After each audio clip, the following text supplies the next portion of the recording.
Hello, Sydney. Trouxe para vocês os meus comentários sobre Pânico 6, que cerca de 25 anos depois de Wes Craven ter reinventado o gênero slasher, traz agora talvez o seu episódio mais violento e que segue os eventos do anterior do ano passado, com os 4 sobreviventes do massacre de Woodsboro, agora residindo em Nova York e tentando colocar para trás tudo aquilo que passaram. Alguns vão para terapia, outros simplesmente vivem uma vida fingindo que nada aconteceu. Nesse sentido, novos assassinatos vão colocá-los em uma rota de colisão para precisar lidar com os fantasmas do passado e para precisar também lidar com os próprios medos que insistem em negar e a própria natureza humana que tem dentro de si. Se o Pânico de 97 era uma discussão metalinguística sobre o gênero slasher e suas continuações foram discussões reiteradas sobre o fenômeno da cultura pop em que se transformou, agora, este sexto capítulo, ele não sabe mais se discute ou se homenageia a sua própria história. Tampouco sabe o que satirizar dentro da sociedade contemporânea. Talvez isso, em termos teóricos, o reduza ao mínimo denominador comum da franquia, despersonalize-a em comparação com a trilogia original de Wes Craven e, curiosamente, torna um filme melhor, como um exercício puro e simplesmente prático do que é ser um slasher. Esse sexto capítulo é igual ao Ghostface dessa edição. Adapta uma pegada mais moderna de quanto mais, melhor. E dessa forma, é uma grande metralhadora giratória de críticas que são sugeridas, mas nunca desenvolvidas. Apenas estão espalhadas como perguntas deixadas no ar. Afinal, quem nasceu primeiro? A demanda do público pelo gênero de crimes reais ou a oferta dos produtores por essas obras? Os filmes dentro do filme motivam a violência de seus assassinos ou são apenas reflexo da violência do mundo real? Esse pânico ignora o elementar. Embora sequências ou franquias sejam apenas reiterações da mesma fórmula, eles tendem a se diferenciar o suficiente para revelar sua própria identidade e autenticidade. Este, Pânico 6, no afã de parecer subversivo, descolado e independente de regras estabelecidas há 25 anos, não engana ninguém. É igualzinho a esses marmanjos hoje que usam mullet, que criticavam o mullet usado ontem. As regras podem ter até mudado. No início eram filmes de terror, depois continuações de filmes de terror, depois requels e agora, 5 filmes depois, regras de franquia. Estas regras não inoculam medo nenhum e no mínimo são covardes. E, a título de comparação, o filme anterior era bem mais corajoso do que esse é. Pânico abandonou qualquer pretensão retórica sobre o gênero de terror para ser uma espécie de terror conforto, em que o aparecimento de novos assassinos é bem parecido com a imortalidade dos assassinos clássicos. Não é mais sobre o alívio momentâneo ao fim de Sexta-feira 13, a Hora do Pesadelo ou Halloween, em que acreditávamos que a ameaça tinha cessado, apenas para sermos surpreendidos com a continuação. Esse filme é sobre a certeza de que a máscara sempre retorna, e consigo o mesmo vilão falível e vulnerável, passível de ser derrotado pelos heróis ou heroínas. Ainda que a ideia que está contida aqui nessa máscara jamais morra com a pessoa dentro dela. Ela se perpetua. É a máscara que é eterna, não mais o assassino. Dessa vez, Pânico se tornou o terror para quem não se importa com filmes.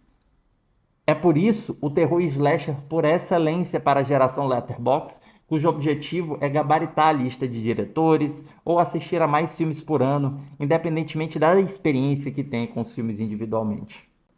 Pânico é o terror imediatista, o terror do agora, que agarra o passado, mas não o reconhece como fonte de influência ou inspiração. O passado é apenas oportunidade para soar descolado, para pensar que olha para trás, introduzir personagens legados que você esperava para que os espectadores urrem no cinema com a referência que acreditam que só eles perceberam. Pânico é o terror que mata o subgênero já na cena inicial, negando a teoria, negando a docência na figura da professora interpretada por Samara Weaving, em favor da prática. Pânico é tudo que o Wes Craven não idealizou. E por isso, Pânico é excitante. Porque Pânico não é mais o mesmo. Pânico está mais preocupado agora com o exercício do terror, deslocando-se para a cidade de Nova York apenas para transformá-la na versão alternativa de Woodsboro. Se a cidadezinha era assustadora simplesmente por ser a cidadezinha do interior, em que a crença da segurança era profanada pela violência de um assassino imparável, Nova York é assustadora porque cada morador está apenas preocupado consigo mesmo. Então não há diferença se você está no metrô mais movimentado do mundo ou sozinho dentro de casa em termos de segurança. Em uma metrópole igual a Nova York, ninguém dá a mínima para seus sentimentos, e é por isso que Samantha é o alvo de trolls na internet que alimenta uma teoria da conspiração de que é a culpada pelos crimes que sobreviveu. Essa desumanização da internet é só reflexo da desumanização social, e esse pânico é pessimista por punir aqueles estranhos que apenas tentam ajudar. Era melhor se tivesse ficado na deles. Sendo assim, Nova York é a cidade em que todos podem ser Ghostface, inclusive eu. E o medo está justo em ser notado na multidão de corpos que está em movimento, em ser individualizado, em ser identificado por um olhar de uma máscara igual a essa. A propósito, nem me parece haver outra razão para que o clímax seja ambientado dentro de um cinema povoado por manequins. Além da ideia de representação inerente às obras da franquia e da franquia dentro da franquia, é também a vida que é conferida a objetos inanimados iguais aos passantes de Nova York na narrativa. E também é óbvio que o roteiro seria situado no Halloween. Embora isso, claro, não seja um defeito, porque se eu fosse um assassino em série, eu preferiria iniciar uma matança na maior cidade americana em um período em que todos estão fantasiados com essa máscara. O roteiro não nega a desumanização, mas o roteiro acolhe a desumanização como um elemento central da obra. Um personagem, em certo momento, narra a sensação de enfiar a faca no corpo da vítima, em como ela deixa de ser menos humana a cada golpe desferido. E assim, a Final Girl, que havia deixado de ser virginal há muitos e muitos filmes atrás, somente não está no mesmo patamar que Ghostface por atuar em legítima defesa, porque ela é igualmente desumana. Só que a desumanidade dela é interrompida na sua moral. E a sua moral, ela serve de alternativa para que o espectador curta a violência que instila, ao lado da crueldade também. Pânico é o alvo de algumas das melhores cenas de tensão da franquia, pensadas individualmente para provocar apreensão, insegurança e temor. Não é mais sobre o que antecedia estas cenas, ou sobre as consequências delas, mas sobre o agora.